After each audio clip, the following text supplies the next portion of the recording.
So, as I've mentioned briefly in my review of Batman and Mr. Freeze Sub-Zero, the original plan was for a third movie based on Batman the Animated Series to follow that, but it was cancelled in favor of this film. After seeing how poorly Sub-Zero came out, maybe that's for the best.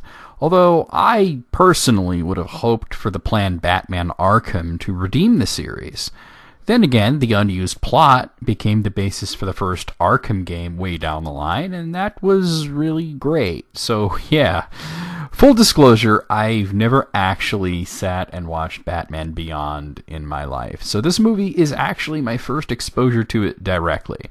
But I went into it knowing the basics. Terry McGinnis is a young man who broke into the Batcave. He becomes Batman.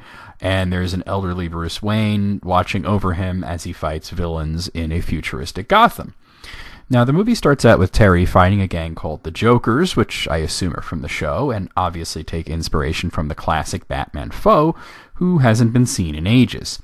However, their schemes seem a lot different than usual, which troubles Terry. So, from the title of the movie, you can guess that the Joker has returned, or at least someone who claims to be the Joker has returned, and he does have Mark Hamill's voice, so who am I to argue? Anyway, the Joker has seized control of the Joker gang and is having them build him a death laser, because I guess that's funny. But what makes this version of the Joker scary is that he knows the secret identity of Batman, both Batman, the old one and the new one, and uses this to terrorize them directly. Terry tries to find out what had actually happened to the Joker from Bruce Wayne, who only curtly states that the Joker is dead, and then tries to fire Terry as the new Batman. He goes to Barbara Gordon, who is the commissioner like her father was before her, and she spills the beans in a convoluted and frankly very interesting plot involving Tim Drake being kidnapped and brainwashed by the Joker, and then the Joker being definitely dead, but then who is this new Joker? There's a list of suspects, but they all seem to be absolved, and all signs point to the Joker being the real deal.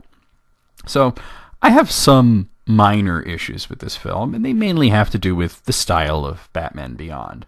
I get that this was based on a late 90s cartoon, and it was supposed to be, a younger, edgier, hipper Batman, but oh man, the soundtrack, it's so try-hard, edgy, and hip that it's just painful. However, what I can't fault too much is the animation, which is very smooth for the most part, though it only really shines during action scenes, with the quieter scenes being almost lazily animated.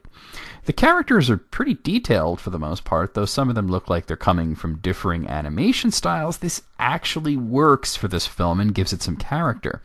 The voice acting is on point, with special celebrity guest Dean Stockwell playing a middle-aged Tim Drake. Now, what I enjoyed the most, however, was the plot, which sucked me in with all of its twists and turns, and it gave me an adequate conclusion, if not a bit wrapped up a little bit too neatly. I recommend this one, even if you're like me and you've never watched Batman Beyond. It's certainly a big improvement over the janky mess that was Batman and Mr. Freeze Sub-Zero, though I would say that it's not as good as the crowning achievement of animated Batman movies, which of course was Mask of the Phantasm. So I'm going to give this one an 8 out of 10.